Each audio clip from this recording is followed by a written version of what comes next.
जैसे कि मैंने पढ़ाई स्टार्ट की तो दे यूज्ड टू से चलो पढ़ भी लेगी तो क्या कर लेगी, चलो ठीक है टाइम पास हो जाए। और मैंने वापस जवाब तो कभी नहीं दिए थे क्योंकि उस टाइम पे कॉन्फिडेंस नहीं था। And even I used to believe कि maybe whatever they are saying might be true, but I was 18 when I met with an accident. And अब 19 इयर्स हो गए एक्सीडेंट को। अब पहियों की जिंदगी पैरों से लंबी हो गई है। वाह। तो अगर आपके ऊपर कोई मूवी बनती है तो उसका क्या नाम होएगा? पता नहीं, कुछ व्हील से रिलेटेड होगा। अच्छा। तो जब आप जाती हैं बाहर तो इंटरनेशनल डेस्टिनेशंस आपने बहुत घूमी हैं। सो अगर आप कोई भी मेमेंटो लेके आती हैं बाहर से तो वो मेमेंटो क्या हो सकता है या सुवेनियर क्या होता है usually? Most of the time it is medals. हाँ, वाह। ये हम लोग नहीं लेके आते ना, हम लोग मैग्नेट लेके आते हैं, आप मेडल्स लेके आती हैं। हाँ, हाय एवरीवन, मेरा नाम है अनीता शर्मा और आप सबका स्वागत है मेरे इस चैनल पे जहां मैं बात करती हूँ आप सबसे independent living with a disability के ऊपर। आज की स्टोरी में मेरे साथ है एकता भयान जी। उन्होंने ना सिर्फ इंडिया में अपना नाम कमाया है पर पूरे विश्व के अंदर इंडिया को रिप्रेजेंट किया है डिस्कस थ्रो और क्लब थ्रो के इवेंट्स के अंदर। वो एकता एक व्हीलचेयर यूजर है और इस वीडियो के अंदर उन्होंने 3 बड़ी बातें बताई हैं। पहली कि एजुकेशन बहुत इंपॉर्टेंट है। दूसरी, पैरों पे खड़ा होना मतलब कि फाइनेंशियल इंडिपेंडेंट होना बहुत ज्यादा जरूरी है। और तीसरा उन्होंने बताया पर्सन विद डिसेबिलिटी को अगर स्पोर्ट्स में करियर बनाना हो तो वो कौन सा रास्ता अपनाए। मेरे साथ इस वीडियो में एंड तक बने रहिएगा और सुनिएगा मेरी और एकता की ये कॉन्वर्सेशन। और मैं उम्मीद करती हूँ कि जब ये वीडियो आपको पसंद आए तो इसके नीचे एक लाइक बटन है उसको जरूर दबाइएगा और चैनल को सब्सक्राइब करिएगा अगर आपने अभी तक नहीं किया है तो हमें ये अपने एल्गोरिदम में आगे बढ़ने में सपोर्ट करता है। Now let's welcome Ekta. Hi Ekta, how are you doing? Hello Anita, I am good. How are you? I am and fine too. apologies कि it took me 6 months to schedule this Ekta, session, and I'm equally excited to be part of this session. Thank you so much Ekta. आप ना देश का नाम रोशन कर रही हैं तो हमने सोचा कि जो देश का नाम रोशन कर रहा है उसके लिए हल्का सा वेट हम भी कर सकते हैं। 6 महीने कोई बड़ी बात नहीं है एकता, अगर आप 6 साल भी वेट करवाती ना मुझे तो मैं कर लेती। नहीं, 6 साल नहीं करवाना था। 6 months thank you, are thank more you, than thank enough. You. Thank you so much, thank you. आप हिसार में हैं, हरियाणा में हैं और आप वहीं पे ही जी रहते हैं एकता? जी जी, I am born brought up in Hisar. मैं हरियाणा का एक छोटा सा शहर है हिसार, मैं हाँ। वहीं रहती हूँ। और मेरी ट्रेनिंग भी यहीं मैं प्रैक्टिस कर रही हूँ मेरे अपकमिंग इवेंट्स के लिए। और हाँ। मेरा जॉब भी हिसार में ही है। ओके, सो मैं अभी 2-3 पार्ट्स में इस कॉन्वर्सेशन को आपके साथ डिस्कस करूंगी। मेरे को हम्म। आपके बचपन के बारे में जानना है क्योंकि जब जब कोई स्पोर्ट्स पर्सन बनता है तो वो एक रात में नहीं बनता, उसके पीछे एक बहुत लंबी जर्नी होती है। सो मैं आपके बचपन के हम्म। बारे में जानूंगी। मैं जानना चाहती हूँ कि आपकी जॉब क्या है और मैं जानना चाहती हूँ कि आपने कहाँ से पढ़ाई करी है और फिर हम बात करेंगे आपके स्पोर्ट्स करियर के बारे में। और सबसे पहले, इन सबसे भी पहले मेरे को ये जानना है कि आपकी डिसेबिलिटी कब हुई और किस कारण से हुई और क्या डिसेबिलिटी है? तो एक रोड एक्सीडेंट में इन 2003 मुझे स्पाइनल कॉर्ड इंजरी हुई, जो कि सर्वाइकल लेवल पे, सर्वाइकल यानी गर्दन पे। तो स्पाइनल कॉर्ड इंजरी ऐसा होता है जहां आपको इंजरी होती है उससे नीचे का हिस्सा पूरा पैरालिसिस हो जाता है। तो सर्वाइकल लेवल पे हुई तो उसके बाद से मेरे lower limbs are completely paralyse और upper limbs are partially paralyse. तो जिसमें shoulder movement is there but zero finger grips और ट्राइसेप्स और wrist movement is not there. तो इस डिसेबिलिटी को कहा जाता है क्वाड्रिप्लीजिया, यानी all the four limbs are involve in disability impairment. So this is my disability, जो कि एक सड़क दुर्घटना थी। और उसके बाद फिर मैंने 9 महीने इंडियन स्पाइनल इंजरी में बिताए। 9 महीने तो बिताए, लेकिन उससे पहले जो मेरी इंजरी का और 1 सप्ताह का जो स्पैन था वो दैट वाज वेरी टफ। क्योंकि जिस गवर्नमेंट हॉस्पिटल में मुझे लेके गए, they were clueless about this injury and the treatment. उन्होंने तो बस सरेंडर मोड में छोड़ दिया था कि अब भगवान भरोसे ही है। The injury was so severe and they were not treating me at all. So my parents look for the other options and then we came to know कि एक अस्पताल है, इंडियन स्पाइनल इंजरी सेंटर, जहाँ पे सिर्फ इसी तरह की चोटों का इलाज होता है। तो वो 1 सप्ताह तो हमारा वेस्ट हुआ, एक वीक तो वेस्ट हुआ, but after that we were in the right hands. फिर मेरी सर्जरी की वहाँ पे डॉक्टर्स ने, 3 सर्जरी हुई मेरी। और मेरा रिहैब वहाँ पे हुआ। और उसके बाद लाइक अरे ऑफ होप वाज दैट कि हाँ अब I will be alive, and even not alive I can continue my life on the wheel. So एक और चीज मैं आपको बताना चाहती हूँ कि काफी लोग आपसे इंस्पायर्ड हैं आपके स्पोर्ट्स के अंदर एक्टिव होने के कारण, और वो लोग कहते हैं कि अगर एकता कर सकते हैं तो हम क्यों नहीं कर सकते। सो आपने बहुत लोगों को इंस्पायर किया एकता, और शायद thank you Anita, thanks a काफी लोग लॉट। मैं एक और चीज बोलना चाहती हूँ कि काफी लोग सिर्फ इसलिए आज स्पोर्ट्स खेल रहे हैं क्योंकि आप खेल पा रहे हो और खेल रहे हो, और इतने सारे मेडल्स और इतनी सारी चीजें आपने हमारे देश का नाम रोशन किया, इसलिए आप ना आप इनडायरेक्टली और डायरेक्टली बहुत सारे लोगों की लाइव्स बदल रहे हैं। ये ये तो कॉम्प्लीमेंट अनीता देना मतलब चाहती मेरे लिए इतना बड़ा ऑनर है कि मतलब कि मैं मेरे जैसे लोगों को मोटिवेट करता हूँ। This is the biggest honour for me, and ये sports is inspiring people, but I also would like to share कि when I completed my graduation, post graduation and bachelor's in education on wheelchair, and then I got the job. तो बहुत से spinal cord injured लोगों ने मुझसे संपर्क किया जब उन्होंने मेरे कुछ लोकल न्यूज़पेपर्स में इंटरव्यूज देखे थे। उस समय कुछ हिसार के लोग थे, कुछ हरियाणा के लोग थे, उन्होंने भी अपनी पढ़ाई स्टार्ट की। सो this is something like very inspiring, like people like me can resume their studies, and they can also think that they can also get a job. That is true. अच्छा, जॉब क्या कर रहे हो आप ये बताओ। और मैंने सुना है कि आप एक गैजेटेड ऑफिसर हैं। Yeah, I'm working as an employment officer in Hisar हाँ। with Haryana government. So it was in 2013 that I qualified my Haryana Civil Services exam, and mm, after that I started my sports. When my Haryana Civil Services exam was qualified, many people who are having spinal cord injury contacted me, and they said that they have also resumed their study. So that was the best part. It was not, तब मुझे एहसास हुआ कि this is not I'm doing only for myself.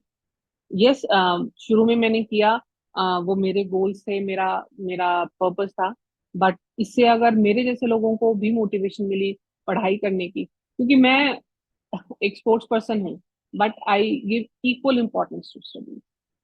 मतलब studies बहुत important है।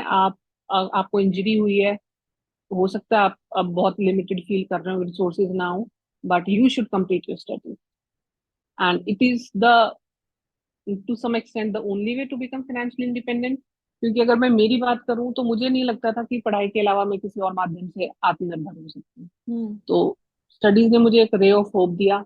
हम्म। और इसके साथ साथ कि जैसे स्पाइनल कॉर्ड इंजरी के बाद you have very limited social circle, तो हम्म। उस वजह से मैं फिर कॉलेज जाने लगी, तो I got the best friends, hmm. Best people hmm. In that field, hmm. Those who are my best buddies. तो हम्म। एक सोशल लाइफ भी आपको मिलती है, एक पर्पस भी मिलता है आप घर से बाहर निकलते हैं तो। हम्म। सो जितनी multi dimensional spinal cord injury है, उतना ही फिर घर से बाहर निकल के आपको चीजों का मतलब बेनिफिट भी मिलता है, आप में वो कॉन्फिडेंस भी आता है। हम्म। हम्म। सो आपने जो बात बोली है, पढ़ाई बहुत जरूरी है, और बहुत सारे लोग इसलिए रुक जाते हैं क्योंकि कई बार उनके पास डिसेबिलिटी होने के बाद रिसोर्सेज नहीं होते। सो मैं यहाँ पे उन लोगों को आज बताना चाहती हूँ कि एक कंपनी है बडी फॉर स्टडी, जो पर्सन्स विद डिसेबिलिटीज के लिए बहुत सारी स्कॉलरशिप्स लेके आई हैं, और बडी फॉर स्टडी के प्लेटफॉर्म पे काफी सारे पर्सन्स विद डिसेबिलिटीज के लिए स्कॉलरशिप्स भी अवेलेबल है for higher education, for graduation, for professional courses. और बहुत कंपनीज के फाउंडेशंस एसोसिएटेड है बडी फॉर स्टडी के साथ में, और उनकी उन्हें काफ़ी बेनिफिशियरीज अभी पर्सन्स विद डिसेबिलिटीज उनके साथ एसोसिएट होके स्कॉलरशिप लेके पढ़ाई किए हैं। और बडी फॉर स्टडी अब काफ़ी अच्छा काम कर रही है उनके लिए, जॉब्स के लिए भी अब सुविधाएं अवेलेबल है, अपनी पढ़ाई ना छोड़े ताकि आप फाइनेंशियली इंडिपेंडेंट बन सकें। बहुत सारी स्कॉलरशिप्स अवेलेबल है बडी फॉर स्टडी के साथ में। सो राइट। एक तो Good मैं to know about this organization, and it is really an exceptional service, I would say. through this podcast, I also want to say that what is Ekta today is because of her great determination, perseverance, and also because of her educational background, because sports के अलावा जो आपके पास आज job है ना, वो सिर्फ पढ़ाई के कारण है एकता, जो आपको मिली है। और आपका आप कह रहे हो कि आपने स्पोर्ट्स करियर बाद में शुरू किया है, आप कोई स्पोर्ट्स कोटा से इस जॉब को नहीं हासिल किए हो, ये दो अलग अलग डायरेक्शंस में आपको चीजें हुई हैं आपकी लाइफ के अंदर। तो ये बताना बहुत जरूरी है कि पढ़ाई बहुत जरूरी है, और आप एक एग्जाम्पल है सबके लिए कि आप पढ़े हैं तभी यहाँ तक आप पहुंचे हैं। इसलिए मैं बडी राइट। फॉर स्टडी के बारे में आज बताना चाहती थी। बिल्कुल ओके। बिल्कुल। This is a great organization and मतलब ये बहुत लोगों तक पहुंचे तो बहुत अच्छी बात है। हम्म। और मैं तो ये इंसिडेंट भी शेयर करना चाहूंगी because of education I am into sports. पहली पहली चीज ये कि when I got the job, few of my articles published in the newspaper, तो मेरे को जो मिस्टर अमित सरोहा है उन तक वो इंटरव्यू सोशल मीडिया के माध्यम से पहुंचा होगा। तो वो खुद भी पैरा एथलीट हैं, अर्जुन अवार्डी हैं, तो उन्होंने मुझे इंट्रोड्यूस किया पैरा स्पोर्ट्स से, क्योंकि उससे पहले मुझे भी अवेयरनेस नहीं थी कि being a quadriplegic I can do a sport. Hmm. क्योंकि जो मेरा इवेंट है club throw, that is the only event for that is the event specially design for those disabled person who are having disability of quadriplegia. Hmm. So education से ही मैं relate करना चाहूंगी कि जॉब मिली तो इंटरव्यू आया तो it reach to my coach. Hmm. And second thing ये भी मैं कहना चाहूंगी कि I was into sport, I was into job, तो स्पोर्ट्स जर्नी भी मेरे लिए सही, मतलब I could take that decision because financially I was sound, I could bear my expenses. क्योंकि शुरू शुरू में अगर ट्रैवल, आपको जो कॉम्पिटिशन खेलने जाना होता है तो आपको अपनी पॉकेट से पे करना होता है, एंड अदरवाइज ऑल्सो ट्रेनिंग में खर्चा लगता है, ट्रैवलिंग में आई नीड टू एस्कॉर्ट, उसमें आपका एक्सपेंडिचर काफी बड़ा अमाउंट होता है। तो hmm. I was job, so I could explore this new field of hmm. Sports. That's rightly said Ekta. और मैं आपके से दो तीन चीजें और पूछना चाहूंगी। आपके घर में कौन कौन लोग हैं? आप बोल रहे हैं कि आपने मुझे अभी थोड़ी देर पहले जब हम लोग डिस्कस कर रहे थे वीडियो शुरू होने के पहले, आपके पेरेंट्स आपके साथ, आप उनके साथ रहते हो, वो आपके साथ रहते हैं, एक दूसरे के साथ आप लोग हैं, जब भी ट्रैवल करते हैं जी तो आपके साथ कोई ना जी कोई ट्रैवल करता है। कौन कौन है जी। आपके घर के अंदर? मैं अपने पेरेंट्स के साथ रहती हूँ, and I am having an elder sister and a younger brother as well, and they are based in their career making cities. तो वो दोनों बाहर रहते हैं और मैं अपने पेरेंट्स के साथ रहती हूँ। But yes, sometimes my brother also travels with me, but most of the time my parents travels with me.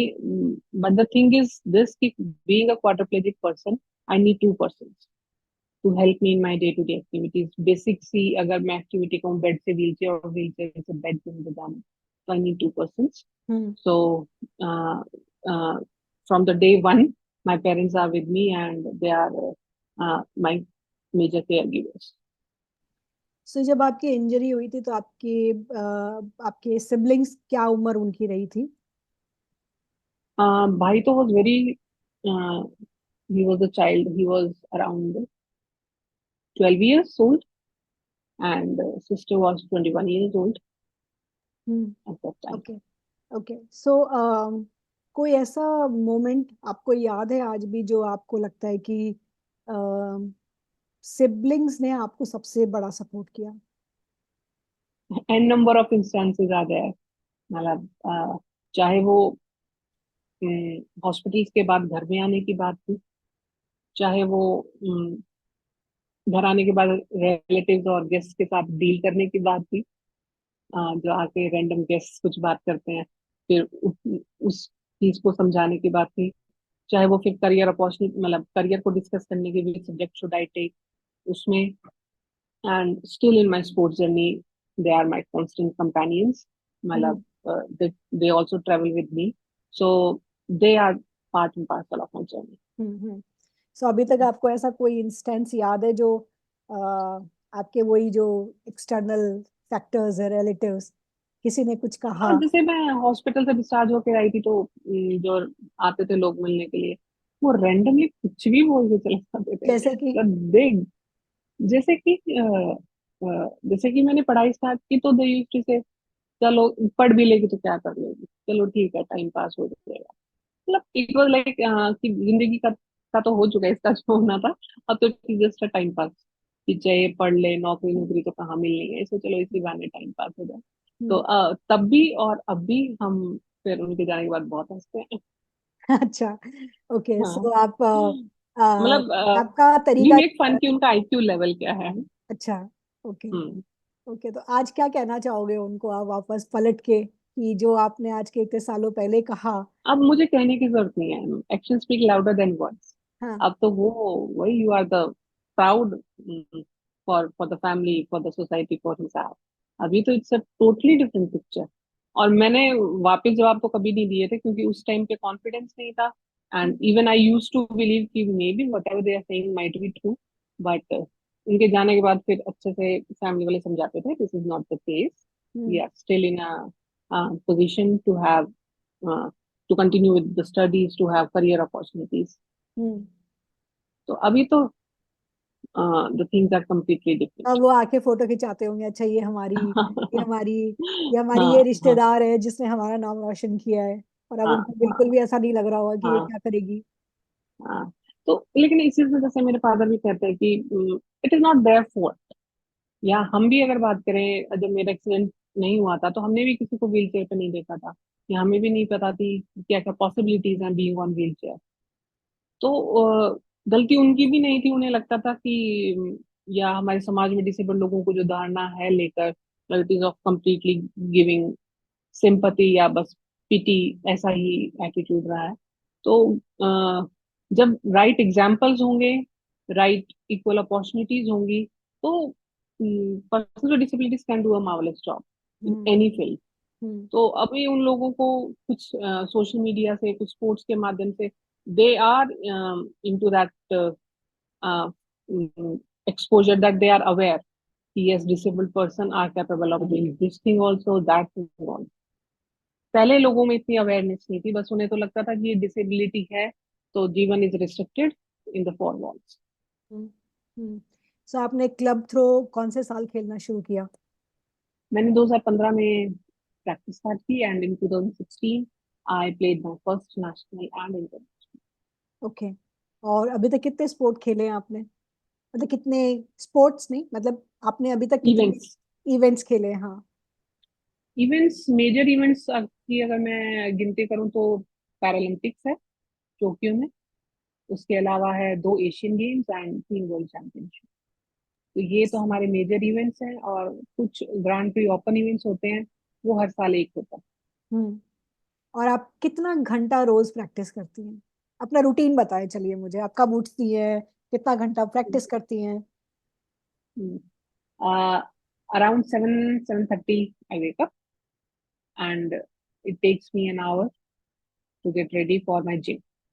उसके बाद मैं 1.5 से 2 घंटा जिम करके, और depending upon my office responsibilities या असाइनमेंट, मैं अपना जिम ट्रेनिंग थोड़ा इंक्रीज या थोड़ा डिक्रीज करती हूँ। और ऑफिस से आने के बाद आई टेक रेस्ट, और शाम को फिर 2 से 2.5 घंटे इन द ग्राउंड। तो दिस इज वाह। My routine. और शाम को फिर सोशल मीडिया, या मुझे खाली बैठना भी पसंद है। अच्छा, तो आप साइलेंस प्रैक्टिस करती हैं? नहीं, साइलेंस तो प्रैक्टिस नहीं होती, बट मुझे पेड़ को देखना, गार्डन को देखना, हम्म। पंछियों को देखना, ये हम्म। सब आई लाइक। ओके। और आपकी हॉबीज क्या हैं? हॉबीज मेरी हैं मूवीज देखना, हम्म। और कुछ लिखना, कुछ लिख भी लेती हूँ। ओके, सो अभी। पोएम्स लिखना, नॉट कुछ लिखना, पोएम्स लिखना, जो अच्छा। कि मुझे तो बहुत समय में निकलता है। मतलब साल में 1-2 बार ही निकलता है, बट जब निकलता है तो बहुत बढ़िया निकलता अच्छा, तो मतलब कंटिन्यूअसली लिखती हैं पोयम, या एक पोयम को कंटिन्यूअसली लिखती हैं, या पोयम्स लिखती हैं उस मूड में जब आप होते हैं? है। मैं एक ही पोएम लिखती हूँ एक बार में, तो अच्छा। कंटिन्यूअसली तो नहीं लिख पाती। और वो कहीं पे तो पब्लिकली अवेलेबल है, किसी ब्लॉग पे या हाँ, कहीं? नहीं, ब्लॉग पे नहीं, मेरी सोशल मीडिया पर ही अवेलेबल है बस। अच्छा, हाँ मतलब इंस्टाग्राम हैंडल पे आपके? हाँ, इंस्टाग्राम, फेसबुक, ट्विटर, सब पे मिल जाएगी। Okay. And 2 of them are my favourite. एक तो है 18 साल, हम्म। जब उसमें मैं लिखती हूँ कि I was 18 when I met with an accident, and अब 19 ईयर्स हो गए एक्सीडेंट को, अब पहियों की जिंदगी पैरों से लंबी हो गई है। वाओ। और दूसरी? दूसरी पोयम है मून, मून के ऊपर। आई आई लाइक गेजिंग। ओके। सो आपने जो अभी बताया है कि अब तो पहियों की जिंदगी पैरों से लंबी हो गई है, so how do you handle your accident anniversary? It is okay. अभी तो like sometimes I even forget, मतलब फॉरगेट इन द सेंस कि अगस्त आते तो पता लग जाता है हाँ वो 4 अगस्त आने वाला है, but it is like okay day for me. अभी मतलब ऐसा भी नहीं है कि मैं केक काटती हूँ और ऐसा भी नहीं है कि आई फील बैड। ओके। और मैंने शायद आपसे पहले नहीं पूछा, आपका एक्सीडेंट हुआ कैसे था? It was a car accident. Okay. और साथ में कोई और कौन कौन थे आपकी फैमिली के? No, I was alone in the car. Okay, you were driving. No no, I was sitting, उसमें टायर पंक्चर हो गया था and the car was in the parking. Car was in the parking और driver बाहर निकल के tyre puncture ठीक करवा रहा था and suddenly an overloaded truck came and it fell on the stationary car. So okay. this is how it took place. Yeah. Okay. Okay. हाँ, ये तो मैंने इस टाइप का एक्सीडेंट तो शायद रेयरली मैंने सुना है कि हाँ, when the हाँ। car is not moving at all. हाँ। Okay. Okay. All right. So अब मुझे अपने स्पोर्ट्स करियर के बारे में बताइए। सो आप बता रहे हैं कि आपने इतने सारे इवेंट्स ऑलरेडी खेले हैं। अभी आप मुझे बता रहे थे कि आप जापान जाने वाले हैं, तो उसमें आप क्या मतलब थोड़ा उस इवेंट के बारे में बताइए, जापान वाले इवेंट के बारे में। पहले मैं थोड़ा सा क्लब थ्रो के बारे में बताना चाहूंगी क्योंकि लोगों को नहीं पता क्लब थ्रो के बारे में। It is a wooden plank, एक जैसे बेसबॉल बैट की शेप का होता है and it is of 400 grams. और ये गेम सिर्फ वही लोग खेलते हैं जिनके अपर लिम्स में भी डिसेबिलिटी है, यानी क्वाड्रिप्लेजिक्स। पैराप्लेजिक्स के लिए जैसे शॉर्ट पुट, जावलिन, डिस्कस होता है, ऐसे ही क्वाड्रिप्लेजिक्स के लिए क्लब थ्रो होता है। डिस्कस थ्रो भी होता है but that is something, discuss 1 kilograms की है और ग्रिप भी करना हमारे लिए मुश्किल होता है। तो I also play discus but that is not my major game. My major game is club throw. तो जिन लोगों को चारों लिम्स में डिसेबिलिटी है वो क्लब थ्रो खेलते हैं और it is a wooden plank of 400 grams. So this is the game, club throw, and apart from that is the discus throw. These are the two events that I'm playing. और अभी I will be participating at World Para Athletics Championship in Japan. That is going to be held from 18th to 23rd of May. तो उसकी तैयारियां चल रही okay. Okay. सो मुझे एक और चीज बताएं। यूजुअली लोग मेरे से मतलब मैं इस बात को जानना चाहती हूँ कि वो कौन सी स्टेज होती है जब हमें स्पोर्ट्स में फंडिंग मिलना स्टार्ट होती है, क्योंकि कई लोग खेलना चाहते हैं।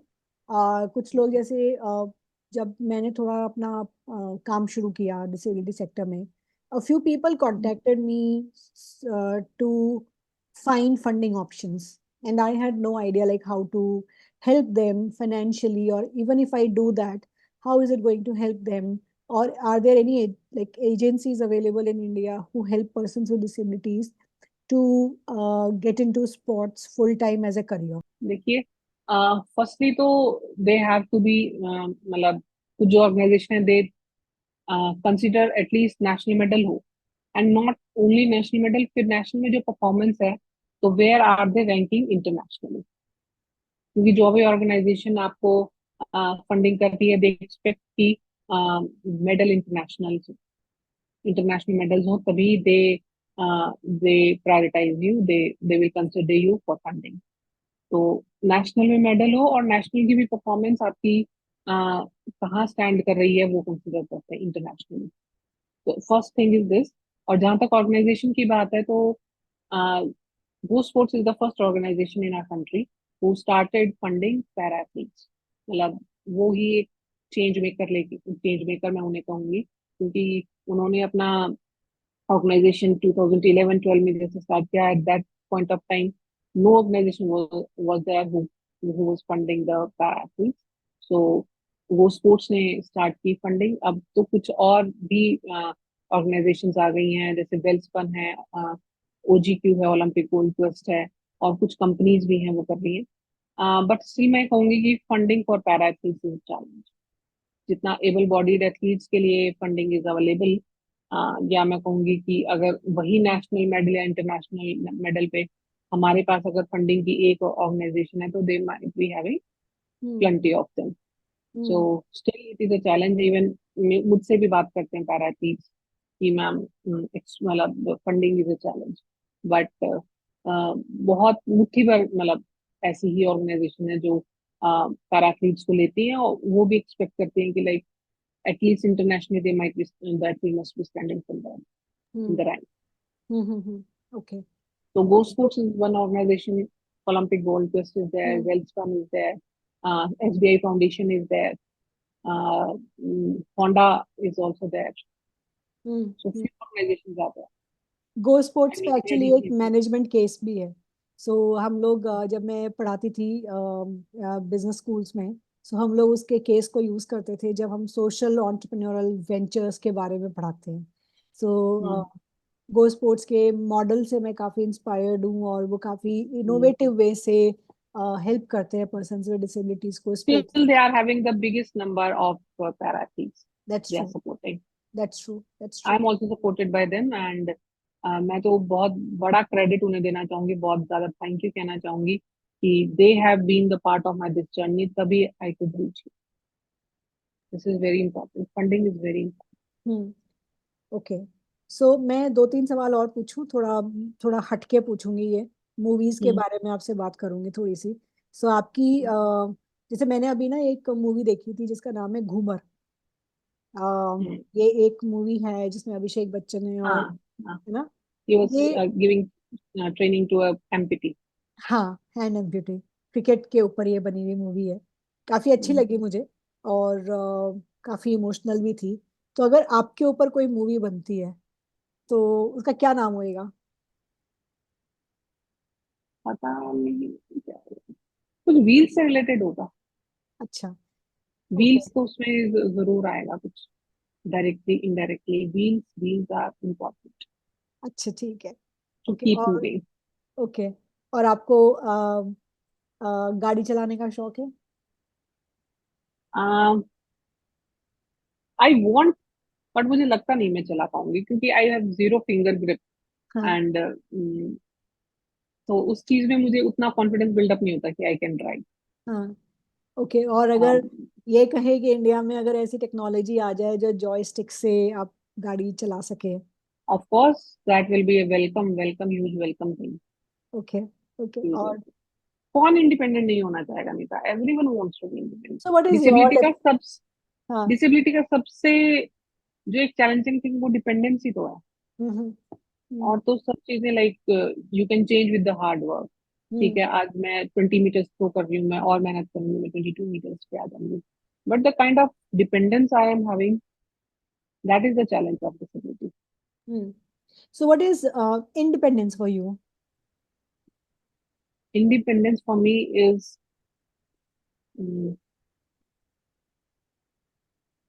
you you maybe you will laugh after hearing this. मेरे लिए मतलब it is very important to get doing shifting by myself. So this is one of the things that is very important, to be independent. Even someone was asking me कि, like what was the thing which was a step towards independence.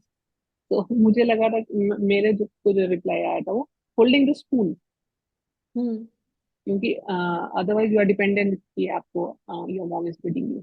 But when you can hold a spoon, so that is a big step towards independence. So hmm after that, धीरे धीरे I started learning few things. But अभी like shifting is something independent, and of course driving is one of them, to be independent. आपका driver है? नहीं, मेरे पापा ही मुझे drop and pickup करते अच्छा, ओके। हैं. और आप कौन सी व्हील चेयर यूज करते हैं एकता? मैं टाइलाइट का व्हील चेयर यूज करती हूँ, जो मैनुअल है. एक पावर व्हील चेयर भी यूज करती हूँ, वो क्विकी का है. Okay, alright. सो हम ही अभी अभी जब पीछे मैं और अतुल मेरे हस्बैंड हम कनाडा गए थे तो हम लोगों को ये रियलाइज हुआ कि एक मेरे हस्बैंड भी एक व्हील चेयर यूजर है। सो हमें ये रियलाइज हुआ वहां जाके कि एक पावर व्हील चेयर कितनी बड़ी इंडिपेंडेंस दे सकती है। आप थोड़ा लंबा चल सकते हैं, थोड़ा दूर जा सकते हैं, थोड़ा ज्यादा घूम सकते हैं, पहाड़ों पे मैनेज कर इंडिपेंडेंस तो रहती है, बट फायदा क्या है? Like I also wish to go on my wheel chair to my office, on my power wheel chair. But वहां जाते ही एक छोटा स्टेप है, तो ये 120 kgs तो of course nobody can lift. Manual one तो can be tilted and with the help of another person like two person can hmm. um, mm, get me into the campus. Okay. So ये convenient तो बहुत है, कहीं भी जा सकते हो, पर हर जगह आपको स्टेप्स मिलेंगे ना, हाँ, रॉड्स इंडिया में। बम्पी मिलेंगे, हाँ स्टेप्स मिलेंगे, लिफ्ट नहीं मिलेगी। अब तो मैनुअल का तो ये है एटलीस्ट दो जन तीन जन उठा के एंड दो तीन स्टेप्स तो चढ़वा ही सकते हैं, इसके लिए हाँ। तो इट इज इम्पॉसिबल। हाँ।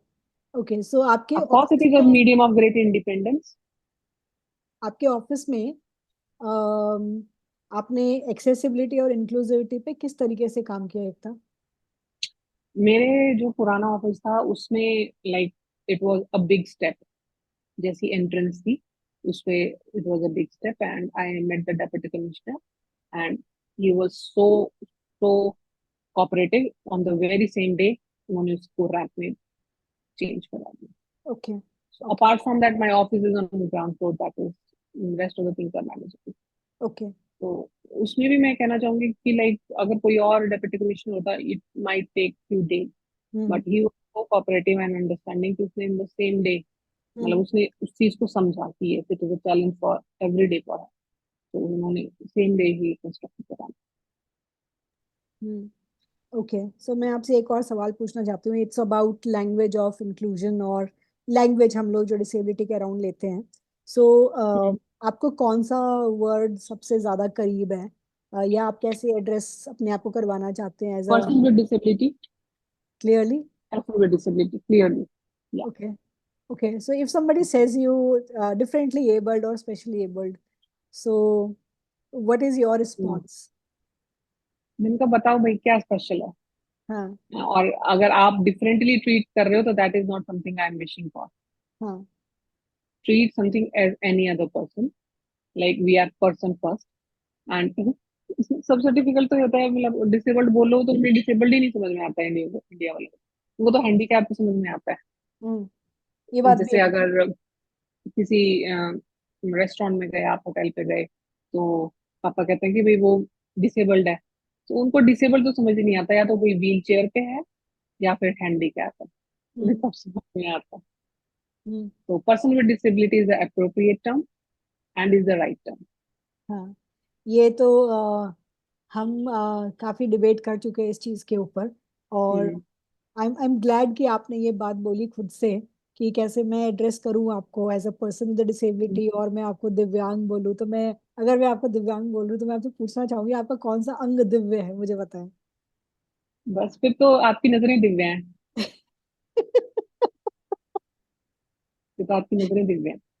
ओ, thank you so much. Hmm, हाँ, you are a divine soul with divine eyes. Okay, thank you so much, I am glad आपने मुझे ये कहा। पर हाँ मैं बस तभी I want to make other person happy, आप खुश रहो हमें दिव्यता हाँ, आप में नहीं आप, आपका ऑरा मुझे दिखाई दे रहा है Ekta. Okay, hmm, so let's do a rapid fire Ekta. कैसे थोड़ा सा ना हम्म। छोटा सा एक फन गेम खेलते हैं अपन लोग। तो मुझे बताइए कि अगर आप कल को प्रधानमंत्री बन जाएं तो आप पर्सन्स विद डिसेबिलिटीज के लिए क्या पहली चीज करेंगे? I will make education mandatory for everyone, no matter what background you belong to, no matter what is your disability, impairment जो भी है आपकी, हर किसी के लिए एजुकेशन इज मैंडेट। हम्म। वो उनको सुविधा मुहैया करवाई जाएंगी, वो उनको रिसोर्सेज और ट्रांसपोर्टेशन एक्सेसिबिलिटी का सब दिया जाएगा कि हम्म। वो अपनी एजुकेशन जरूर कंप्लीट करें। मुझे इतना मतलब छोटे बच्चों को देख के इतना वो होता है कि मतलब they are not going to school और they are not the part of the mainstream school, जो जिनको ऑर्थोपेडिक डिसेबिलिटी भी है, सीपी भी है, उनको भी schools डिनाई करते हैं एडमिशन के लिए। Hmm. This is really pathetic mindset. Okay, so मेरा नेक्स्ट क्वेश्चन है आपको। अगर आप किसी एक जगह पे ट्रैवल करना चाहें तो वो कौन सी जगह होगी, इंडिया में और फॉरेन में? इंडिया में तो I have not been to Kerala, hmm. I would like to go to Kerala, but please beaches accessible करवा देना। अच्छा। मुझे बीचेस बहुत पसंद है, बहुत अच्छा लगता है मुझे बीच पे जाना, हाँ। But unfortunately they are not accessible, but Odisha में पुरी में एक बीच मुझे एक्सेसिबल मिला था, और वो इतना अच्छा था, लाइक पानी तक जाने के लिए एक उनकी स्पेशल व्हील चेयर भी थी। हाँ। और दूसरा गोवा में भी था। तो आई विश कि मैं केरला जाऊं और मुझे एक्सेसिबल बीच वहां पे मिला। हम्म। सो जब आप जाती हैं बाहर, अभी तो हम एक्सेसिबल बीचेस की बात कर रहे हैं, तो इंटरनेशनल डेस्टिनेशंस आपने बहुत घूमी हैं। सो अगर आप कोई भी मेमेंटो लेके आती हैं बाहर से, तो वो मेमेंटो क्या हो सकता है या सुवेनियर क्या होता है usually? Most of the time it is medals. हाँ, वाओ। ये हम लोग नहीं फिर लेके आते ना, हम लोग मैग्नेट लेके आते हैं, आप मेडल्स लेके आती हैं। हाँ, फिर मैं मैग्नेट ही लेके आती हूँ या रिंग्स लेके आती हूँ। हाँ। सो आपकी फेवरेट ये वन लाइन कोटेशन क्या होएगी, अगर आप मैग्नेट पे प्रिंट करवाना चाहें और अपने फ्रिज पे लगवाना चाहें? मेरी फेवरेट कोट है, life is not in our hands but living is. Wow, that's so beautiful. Okay, और मैं लास्ट क्वेश्चन पूछूंगी अपने इस रैपिड फायर में, वो कौन सी असिस्टिव टेक्नोलॉजी आप यूज करती हैं अपनी डे टू डे लाइफ को ईज आउट करने के लिए? अनीता, वैसे तो मैं व्हील चेयर यूजर हूँ, आप लोगों को पता ही है कि मैं मैनुअल व्हील चेयर भी यूज करती हूँ, पावर व्हील चेयर भी यूज करती हूँ। बट एक असिस्टिव डिवाइसेस की अगर मैं बात करूँ, ग्लव्स जो मैं यूज करती हूँ डंबल्स होल्ड करने के लिए, वो अ, मेरी डिसेबिलिटी, जैसे कि I can not grip, they are so easy to use that I can tie them by my self. Hmm. So it is very important to have such things that can ease your life. मतलब अब मेरी training all because of those gloves, I I am training well without injury to some extent independent. और ये gloves कहाँ मिलते हैं? ये पहले यूके में मिलते थे, लेकिन अभी वो मंगवाने के बाद we can show the local tailor and he can also make it ready okay. Too. Okay. Okay. ठीक है, ये अमेजोन पे नहीं मिलते या डिकेथलन पे नहीं मिलते? नहीं नहीं नहीं। ओके, एकता, मुझे बहुत अच्छा लगा आपसे बात करके। तो मैं एक चीज और आपसे लास्ट पार्टिंग इसमें पूछना चाहती हूँ, आप इस वीडियो के अंदर किसी को थैंक्स बोलना चाहती हैं? पहला थैंक्स अनीता को, अगर अरे। वो सुन रही हैं तो। ओके। बहुत बहुत थैंक यू अनीता आपका मुझे मौका देने के लिए, एंड मेरे पेरेंट्स का, जो कि उनकी कांस्टेंट सपोर्ट से I I am here. And और जितने भी मेरे वेल विशर्स हैं, those who are listening me, you can contact me on my social media account if you need any kind of guidance in academics or in sports. So thanks to everyone who are listening. Thank you. मैं आपका Instagram handle और Twitter handle यहाँ पे mention कर दूंगी नीचे screen के ऊपर, ताकि लोग आपको डायरेक्टली रीच आउट कर सके। और मैं उनसे ये भी रिक्वेस्ट करूंगी कि एकता को सुनने के बाद में प्लीज बार बार डिस्टर्ब ना करें, क्योंकि वो बहुत स्पोर्ट्स के अंदर बिजी रहती हैं। और जो नहीं, बट उनको। मैसेजेस पे I can reply the relevant one. हाँ। हाँ। तो मुझे कई बार जैसे इवेंट के टाइम मिलते हैं, तो जो बडिंग न्यू एथलीट्स होते हैं, बडिंग एथलीट्स होते हैं, तो वो कहते हैं कि मैम, हाँ, मैं उन्होंने कहा कि हमने आपको मैसेंजर पे या इंस्टा पे मैसेज भेजा था। तो मैं एक बार तो मेरे को पता नहीं, मैंने रिप्लाई किया, मैंने कहा रिप्लाई किया, मैंने कहा नहीं, वो कहते हैं नहीं मैम किया आपने रिप्लाई। फिर मतलब I try most of the time that I I हाँ, reply to I everyone. No. I know आप काफी एक्टिव हैं, हमारी भी कई बार सिर्फ सोशल मीडिया के थ्रू ही बात हुई है। सो आप काफी एक्टिव हैं, आई एम ग्लैड दैट आप लोगों को सपोर्ट कर रही हैं हर पॉसिबल वे के अंदर, स्पोर्ट्स है चाहे पढ़ाई है। So that is an amazing thing. Usually लोग ना, मतलब इस लेवल तक पहुंचने के बाद में झांकते भी नहीं है इधर उधर। तो लेकिन आपका जो अप्रोच है लाइफ के प्रति, वो शायद। जिस पर बीती है ना अनीता, वो तो आई थिंक हमेशा हेल्प करेगा दूसरों को। मतलब जो उस स्टेज से गुजरा है, हर स्टेज से गुजरा है, जिसने हम्म। जीरो से स्टार्ट किया है, तो वो तो will surely understand the situation. Hmm. That's true. So thank you so much Ekta, आपने टाइम निकाला, और आप काफी लोगों को मोटिवेट कर रही हैं। और आप, हाँ, मैं एक और चीज पूछना चाहूंगी आपसे। मेरे शो पे आपको, अभी तक मैंने बहुत सारे पॉडकास्ट रिलीज किए हैं, आपको कौन सा सबसे ज्यादा अच्छा लगा? मुझे सबसे अच्छा लगा नेहल का और अनूप का। अरे वाह। और क्यों और अच्छा लगा मुझे वो? अभी क्योंकि मैं जानती नहीं थी उस स्टोरी को।